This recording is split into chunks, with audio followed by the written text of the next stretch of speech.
Each year, Microsoft Research hosts hundreds of influential speakers from around the world, including leading scientists, renowned experts in technology, book authors, and leading academics, and makes videos of these lectures freely available.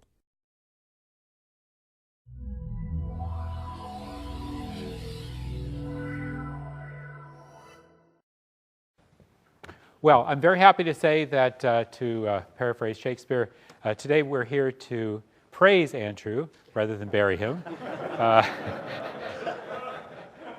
I see that Ken has put together a program that doesn't seem like a roast.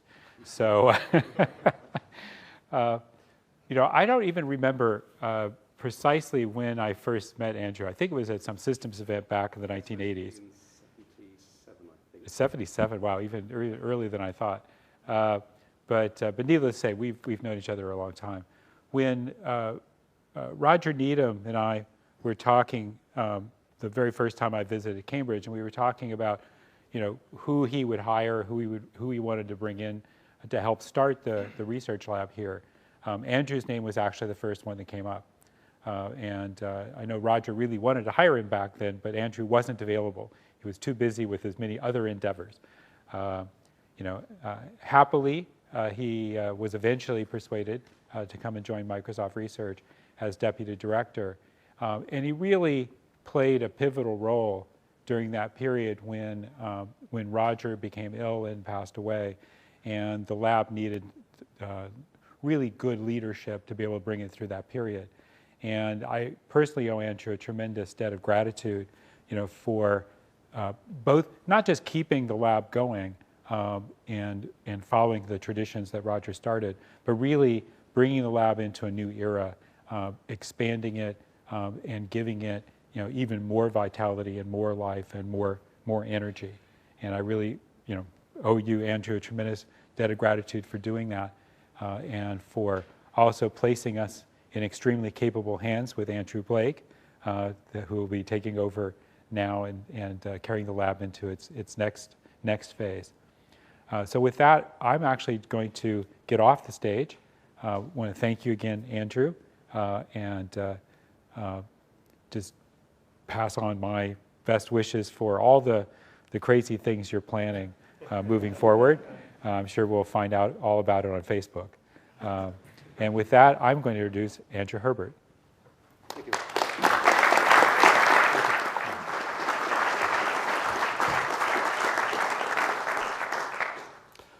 So they changed the technology on me in the month since I left this building, and nothing is where I left it, so this might be interesting. It's great to see so many friends and colleagues here, some folks I haven't seen for a long time, and others who I've been working with in recent years. It's great to be retired. Retirement in my case is not to be equated with idle. It's kind of like a perpetual long weekend where your wife's giving you that very long list of jobs to be done. I've already made the mistake of taking on more projects than there are days in the week, but there you go. I guess that's the entrepreneurial thing. Thank you, Andrew and Rick, for your very nice words. They've kept the program hidden from me, so I don't actually quite know what's going to happen today. And for someone who likes generally to have the last word, being put on first is remarkably unfair. So that's why I thought we'd start with concluding remarks. I will actually get to the official talk title in a moment or two. So let's see where that takes us. So in fact, the title that I wanted to use came from Roger. When he did finally persuade me to join Microsoft Research, there's a story in that in itself. I just bought myself a new house. It's an old property, but new to me, if you see what I mean, which is notorious for generating plumbing problems, and it had thrown its first one at me. I was busy dealing with water spraying around in the boiler room of the house, and the phone rang, and Jane picked it up and said, "It's Roger." And I said, "Can you ask him to call back in about an hour?" She said, "No, he really wants to talk to you." So I said, "Come and put your finger over this hole while I talk to Roger."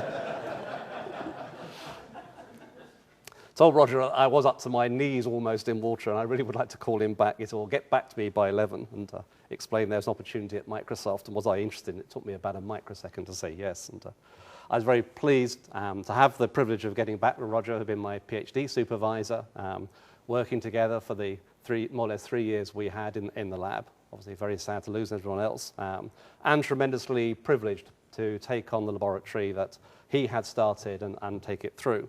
One of the first things Roger asked me to do when I joined was to take on some of the external talks. One of the things he told me when he hired me was I knew a bit more about marketing than him.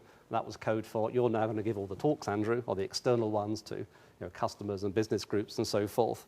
And he gave me his presentation, and the punchline of his presentation, I think, summarized what the excitement is in computing. And that is how it keeps changing and new things come along. And so his punchline, after he talked about the stuff that goes on in Microsoft Research, Microsoft Research Cambridge, and people were kind of impressed by all that, was to say, you ain't seen nothing yet.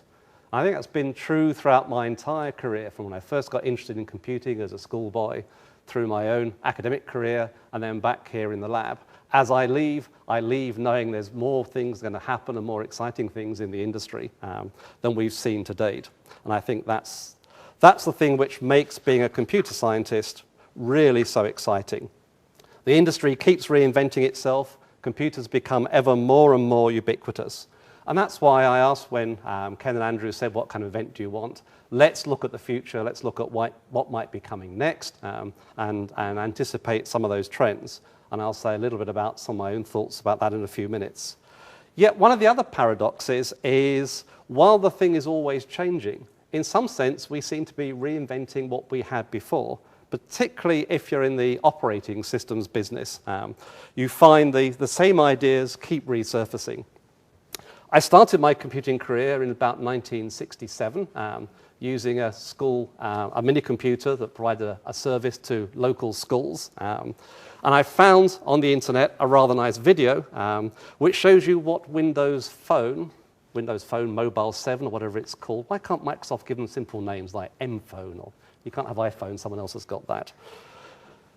A rather nice video of how you might have done a smartphone in 1967. This one particularly delights me because I know one of Rick's party pieces when talking about mobile technologies is to show some PowerPoint that he did, I think, in the mid-80s of his image of what a smartphone might be. And his image came from watching far too much of the Star Trek TV series. So let me show you my image of what a smartphone would be when I first started computing in 1967. Early morning, semi-detached Highgate, London. Industrial consultant Rex Malik feels the business world's pulse from his bedside. Stock prices and market trends are available to him through Europe's first home computer terminal.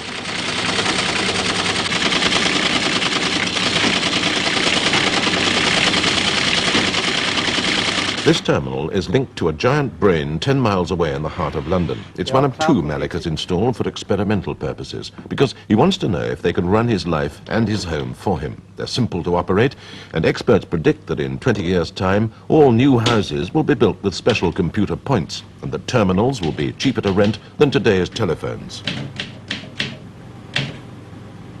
There's no complicated language to master before he can understand what the computer's saying. The unseen brain sends its messages in good old-fashioned English.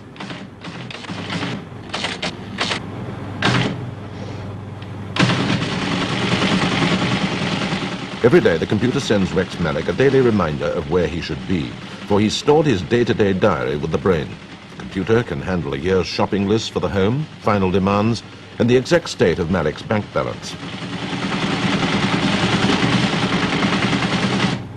It could become a sort of robot housekeeper crossed with a private secretary. But so far, the Malik family isn't quite sure exactly how best to use it.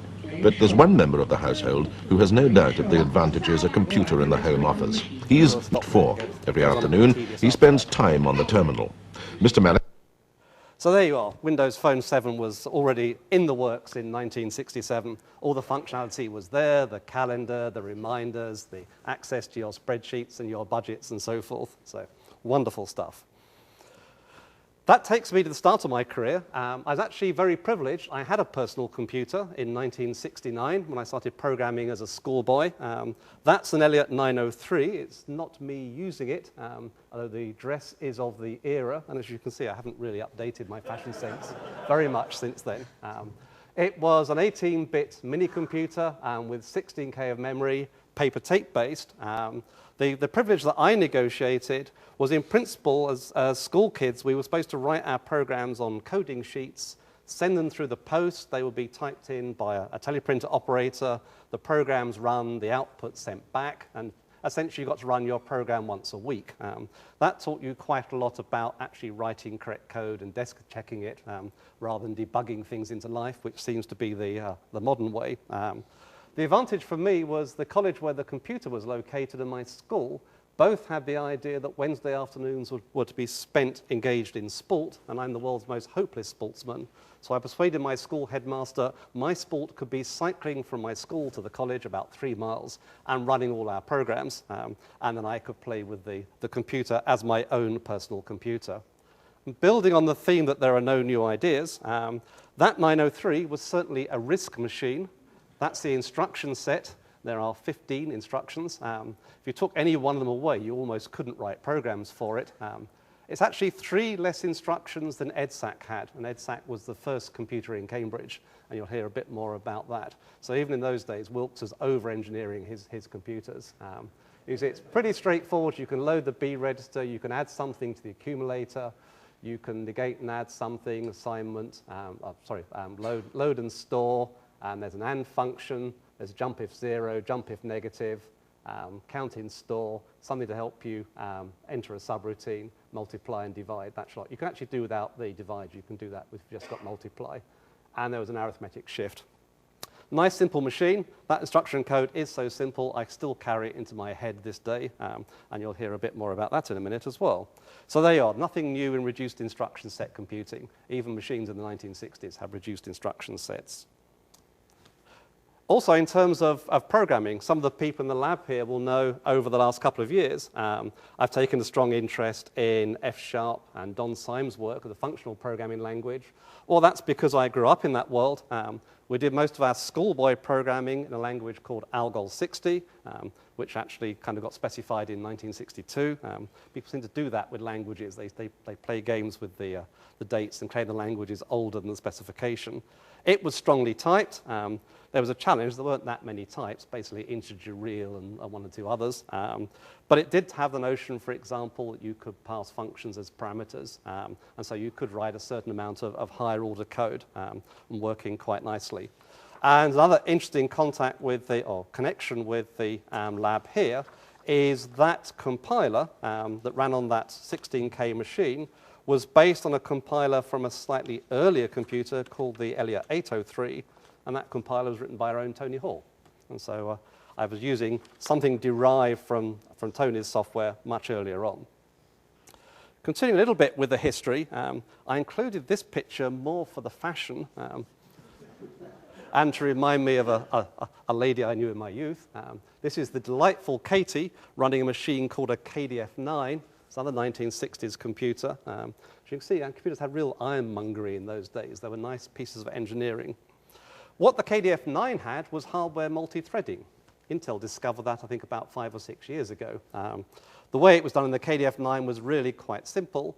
There were essentially 4 sets of registers inside the machine, and basically they could be assigned to a process. When that process hung for some input-output, then another process was started and given another set of registers. So provided you didn't have more than 4 processes, your system will run quite nicely. And as many of us know who are struggling with looking for applications for massively multi-core systems, actually, once you've got 4 processes, it's quite hard to find much else to do unless you're running a server-type workload. And of course, in those days, server workloads hadn't been invented, so it wasn't a problem. Basically, we ran the multi-access system in one process, the operating system in another, the foreground job queue in the third, and the background job queue in the fourth, and it ran all nice and sweetly. And so that was there, and again, in a very old machine.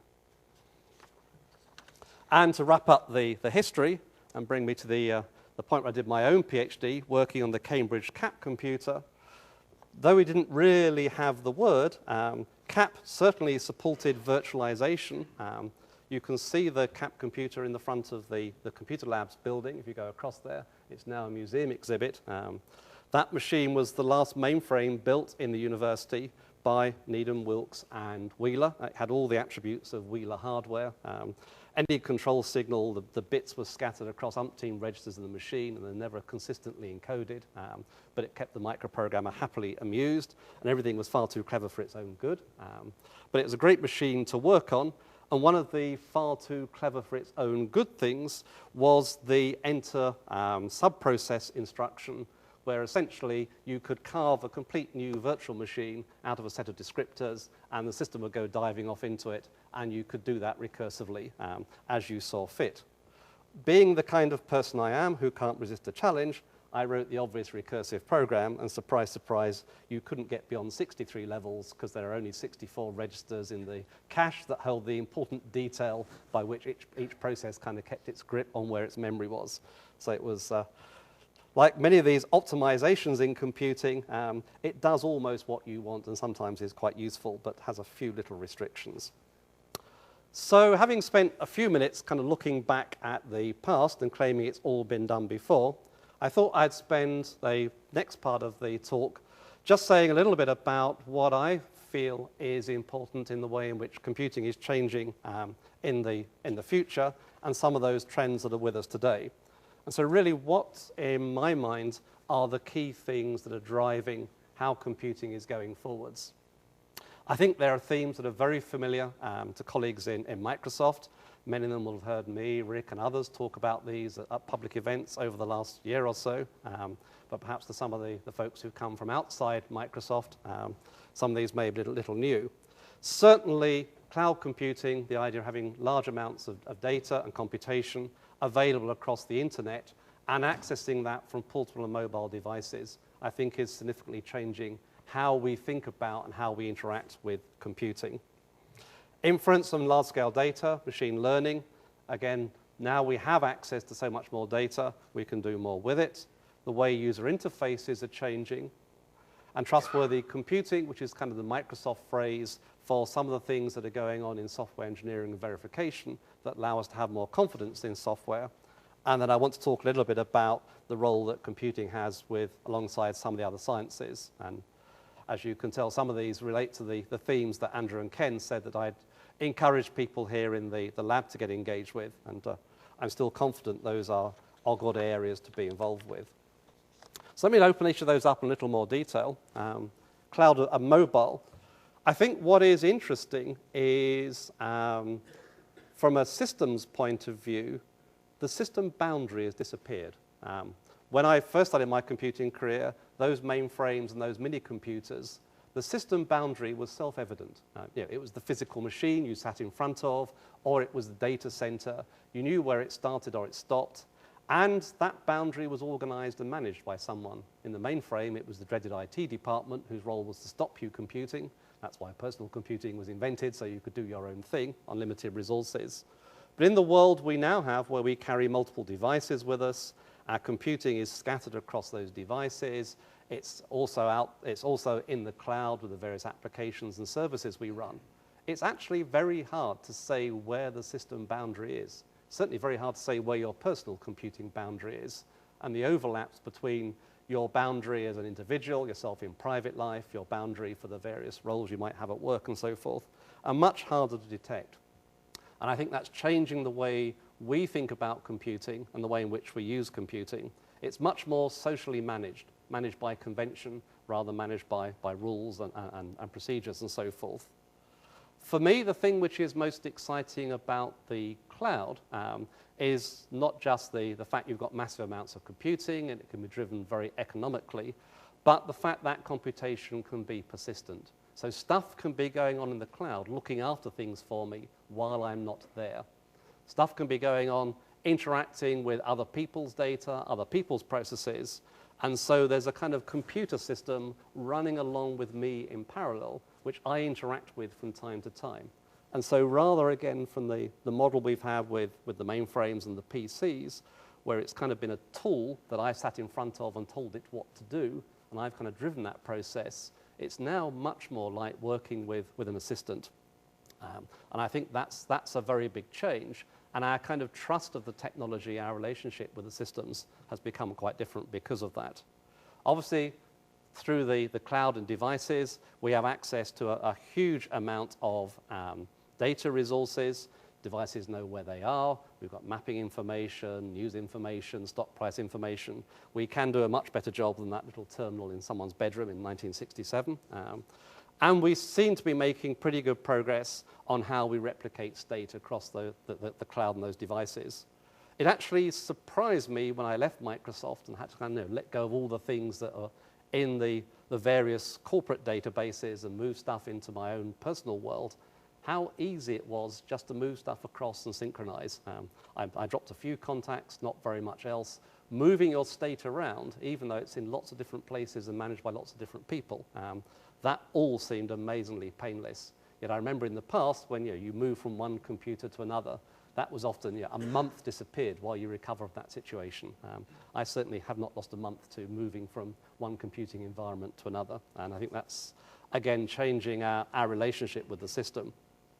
Obviously, not only do we have all those benefits, but the computers themselves are in some sense much more self-aware. Exploiting cameras and computer vision techniques, they can see the same world we do.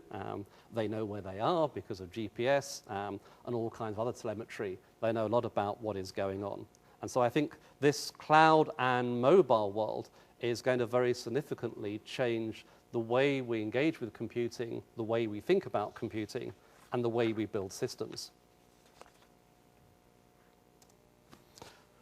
Probably the biggest surprise for me when I came to Microsoft Research, when Roger hired me, having been out of basic research for about 10 or 12 years, I suppose, doing various entrepreneurial things, was the growth of machine learning.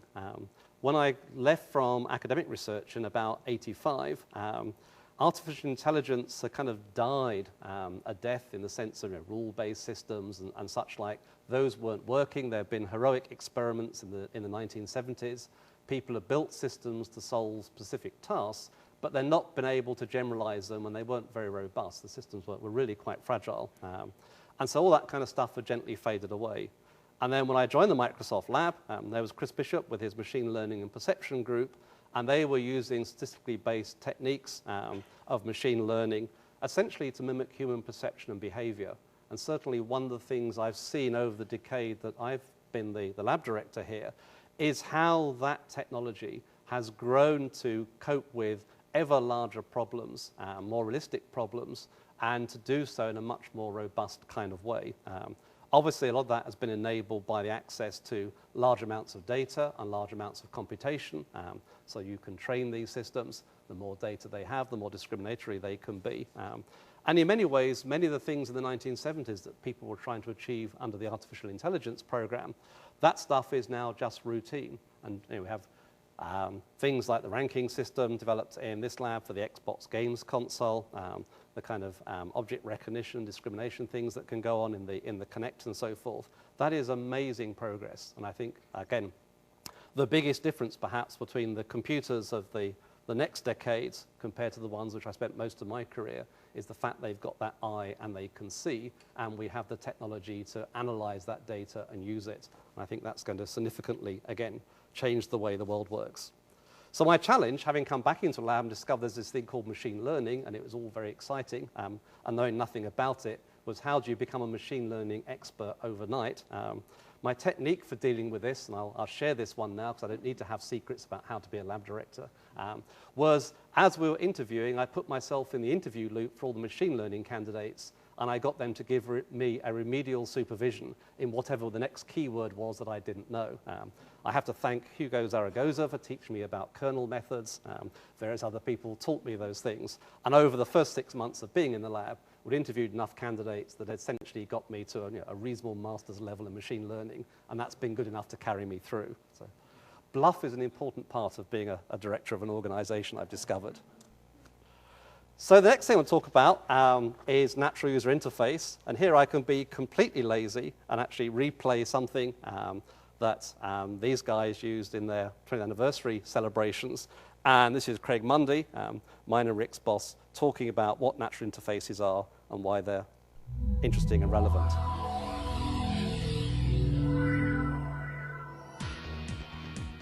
We're at a shift in the paradigm where computers will no longer strictly be used by graphical interfaces, but increasingly will be used in a more natural way, where the same human senses, speech, vision, hearing, will allow the computer to interact with us at a higher semantic level. My goal in life is to find out how to design technologies that work for people and which fold into our environments in a way that's transparent, seamless, but ubiquitous. It's there when you need it and how you want it. The potential for the natural user interface work that we're doing here is in some ways to liberate people from technology. We don't want people's interaction with technology to be driven by the technology, but to be driven by the tasks that they're trying to achieve. We are remaking the way we relate to computers, and so there's a lot of different choices that we can make. So it is very important to come up with something that is fluid, works well, is usable, and is productive and fun at the same time. Avatar plays an important role in the natural user interface paradigm. It allows a user to interact with computers as they do with other human beings. I think it's a very exciting time at the moment to see just how human-centric we can make that technology. Pretty soon we're going to see some of the things that we've seen in science fiction, and it won't be so hard. In our vision, we can make the human-computer interaction more engaging and fun. The major change that we're entering into is a transformation where we're paying attention to the device, to the gadget, to the service, whether it be your phone, your slate, your desktop, to where you're starting to see the ecosystem. Because with ubiquitous computing, digital technologies invading almost everything we have. The way in which people will interact with computers will be more like they interact with another human being. And as a result, we can have a whole new expectation of what we can ask the computer to do and the kind of help that it can provide.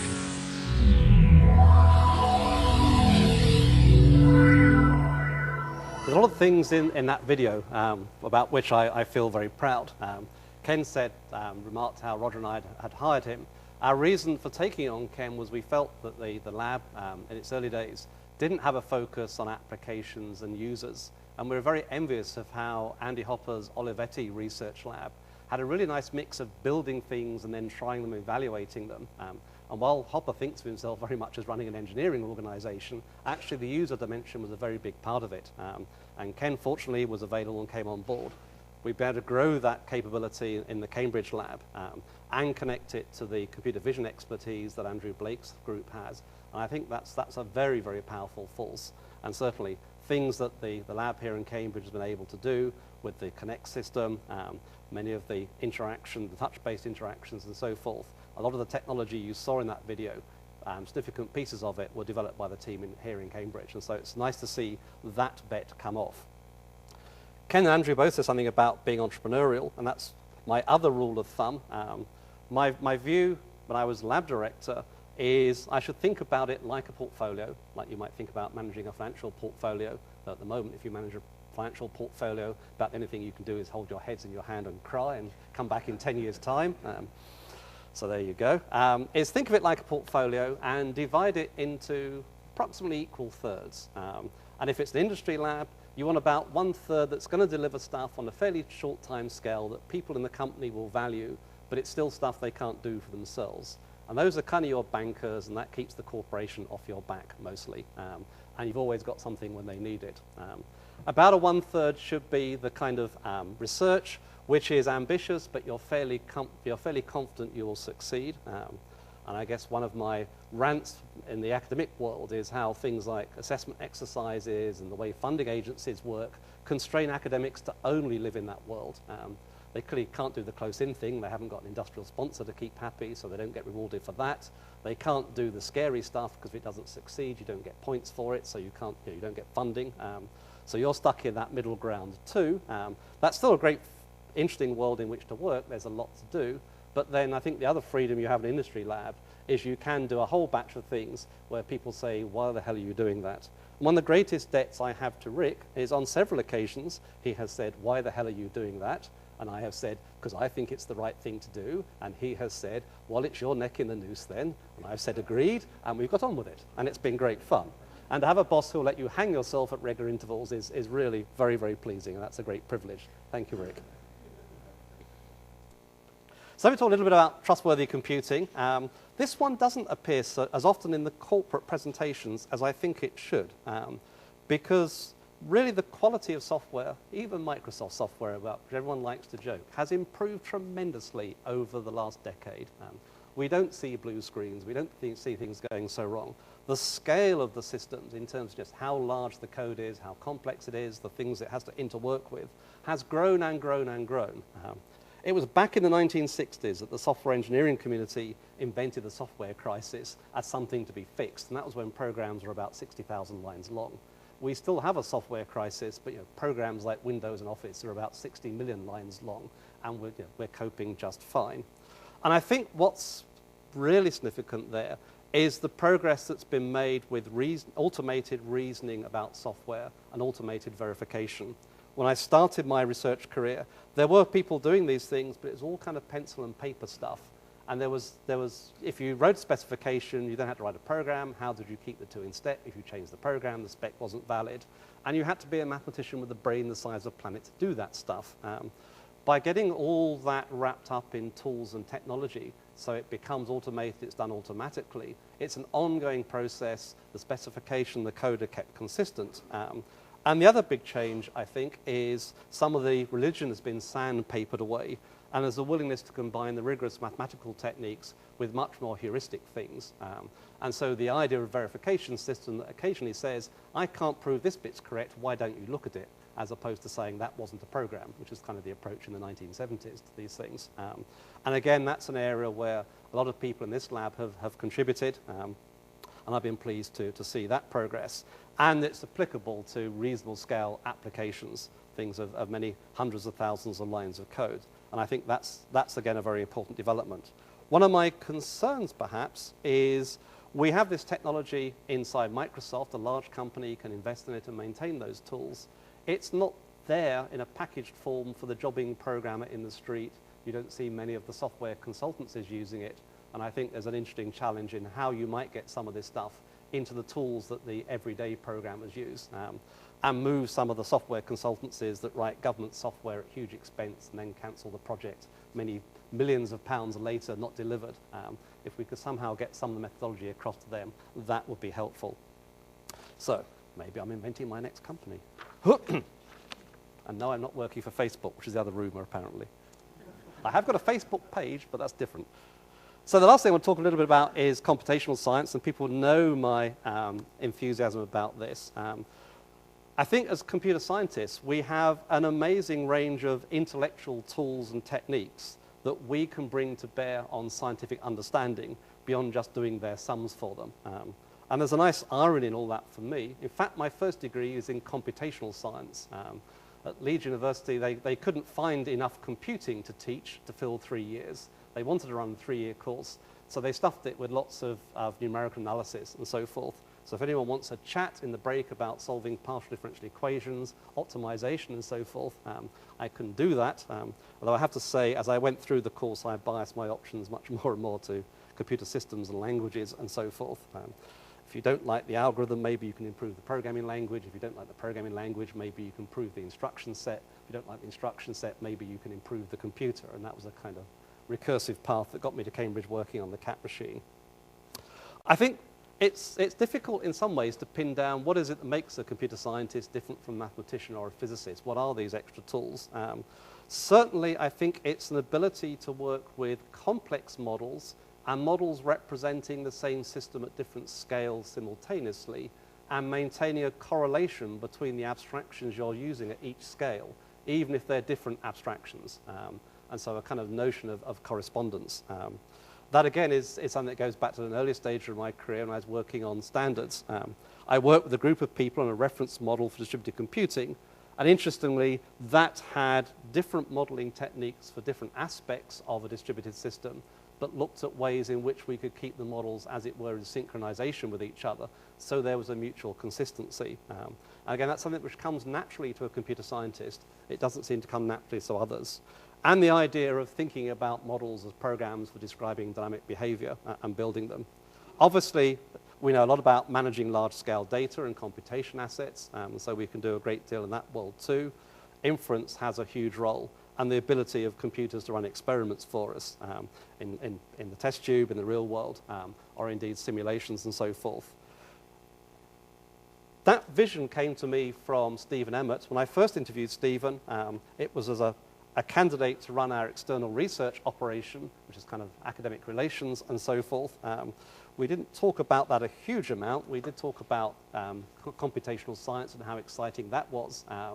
And in one of my slightly entrepreneurial leaps, Steve and I agreed that for this to be successful, it had to be done collaboratively, and therefore you could stick the external research label on it. So we started a computational science department, and for a long time, we managed to convince Rick it was external research.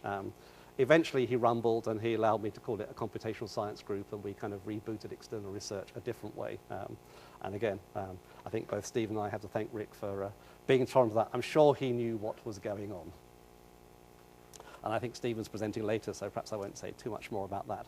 So, start wrapping up. What's next for me? Why did I leave? Was he pushed? Did he fall? No, I've got other things I want to get on with. It's been as you know, many of you know, I have a batch of interests outside of computing and research, and I want to give more time to a whole batch of those. I'll tell you about just a couple. One in which I've become very interested is computer conservation. You may remember the teletype at the beginning. Well, I haven't quite explained it to Jane yet, but we're about to get the teletype in the bedroom. This machine on the left is one of those Elliott 903s. I found there was one sitting in a guy's garden shed not 50 miles away from here. He'd worked for Elliott's. He'd kind of taken it. The company folded years ago. He'd taken it and put it in his shed and hasn't quite done much with it. We plugged it in the other day, and it made the appropriate sort of warm, burning dust smell it was supposed to. It executed all its instructions. The paper tape reader is a bit buggered, and the punch needs a lot of work. And the teletype just went. So there's some work to be done there. Fortunately, the university computer lab had a mechanical workshop in the days when it had teletypes, and some of those guys are still around, and I got in contact with Vic Claydon and said, did you fancy fixing a teletype? Yes, he said, but it has been a while, like 35 years. So that machine we're moving it out of this guy's garden shed into my house in about 2 weeks' time, and we're putting the teletype in the bedroom so that I can have my appointments and my stock prices. And then I'll be able to give Rick his smartphone back. That's just a small fun project. The bigger one is a group of us have formed a project to build a replica of the Cambridge EDSAC computer, which is the first computer in Cambridge. Herman, who's sitting in the audience, has been a key supporter of that. I never used EDSAC. It was before my time. It ran its first program in 1949. I hadn't been thought of then, but I think it's something which will be of great interest. We have some serious challenges in doing the EDSAC replica. While there's a lot of documentation, fundamentally we don't have a circuit diagram, and we don't have a mechanical engineering diagram. What we have is all the programming information and memories of people who programmed it. We have a textual description of the logical design in terms of the major building blocks and how they interact. We have some papers about some circuits for some parts of the logic design. And then we have various people's memoirs and bits of diaries that tell you that while, unlike many other early machines, EDSAC was actually designed to get it working, a lot of tweaking went on. And the machine ran through until the 1950s, and certainly there were continuous ongoing changes. So we set ourselves the goal of building a replica that will run the program it ran as its first demonstration program in 1949. We are essentially having to redesign the machine from knowledge of what the technology was at the time, so that we end up with something that is consistent with the photographs that obeys the instruction set. We're making quite good progress. We have a logical design that runs on a simulator and runs all programs and exhibits the correct waveforms.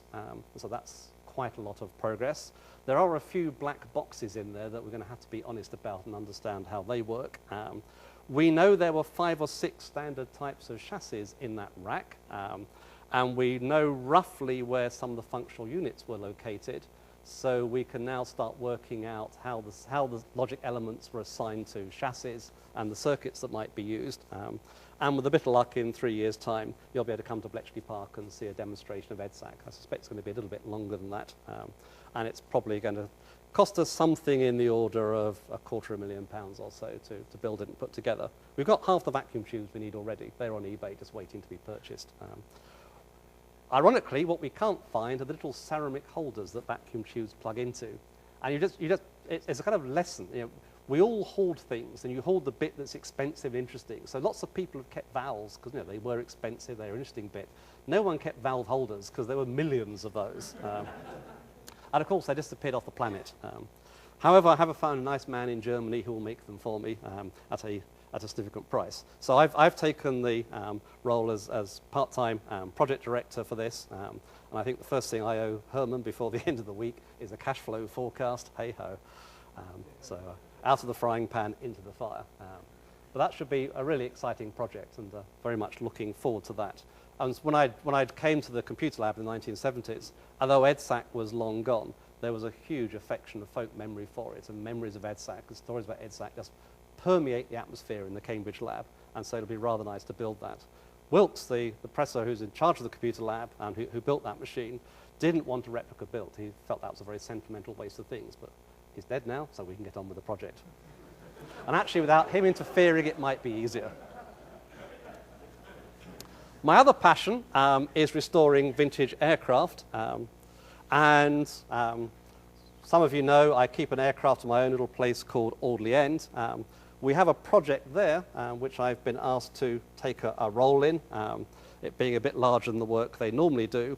And that is restoring a float plane, a Supermarine Seagull 5, also known as the Walrus, or to the guys who flew it, the Shagbat. And when I show you some video in a minute, you'll see why it got that name. The one on the right is the RAF's one in their museum in Hendon. That's actually an Australian one that crashed and pranged itself. They hauled the bits back to the RAF museum and conserved it as an exhibit. It's not capable of flying. It will require a significant amount of work to turn it into a flying aircraft. What we have on the left is the parts that we have at Audley End. We have a fuselage. We have a pod the engine went in. We also have an engine, although ours has got the propeller at the front, and we need to fit the propeller at the back because it's a pusher aircraft. But the Fleet Air Arm Museum has got the same engine, and they've got one with the reduction gear at the back, and they want it at the front for their Gladiator. So there's probably an exchange to be done in some lay-by of a motorway one dark evening. That's how things work in this world. We are missing a few important things like wings and so forth. So this is a fairly major project. The aircraft is fortunately owned by a very wealthy individual who is therefore willing to bankroll the project, and we're probably looking at spending something like £3 million over 5 years to bring this back. So it's quite a large, heroic project. And I'm looking forward to using some of my mechanical engineering skills on this, as well as doing cash flow analysis for the owner of that machine. It's a fascinating thing, because being a float plane, it's full of all kinds of boaty bits. You know, there are kind of anchors inside it, and cables and ropes and whatever. Also had a couple of machine guns. There's a lot of restoration to be done. That's going to be a very large project. We want ours to do more than just sit in a museum and look pretty. We are going to build a flying version, and when we do, it will look something like this. And I do have a float plane rating. Beg your pardon. This will get going in a minute or two. This is the original marketing presentation, I think, in a moment. Yes? This remarkable slow-motion shot shows in detail how the Vickers Supermarine Seagull Mark V is launched by catapult from land for the first time at Farnborough, a feat which is quite unique. She is equally at home on water, and is designed especially for naval reconnaissance and fleet spotting operations from cruisers or aircraft carriers. The very successful test over, she comes out of the water like a duck and waddles up the slipway.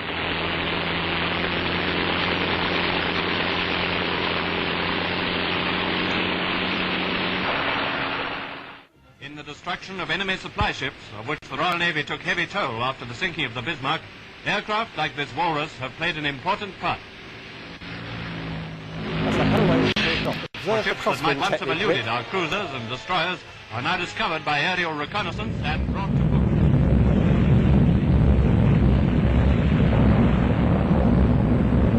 Landings are quite spectacular too.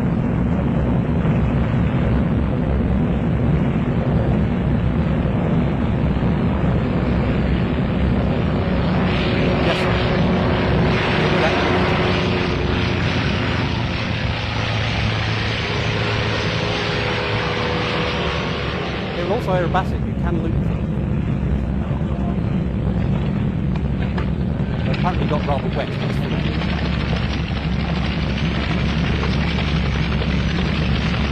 So they're all coated with a fairly heavy sea.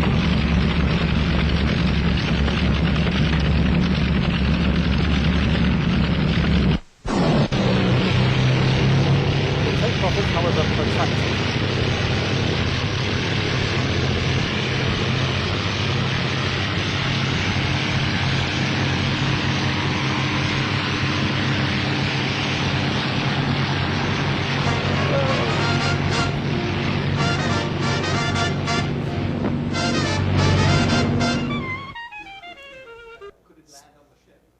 No.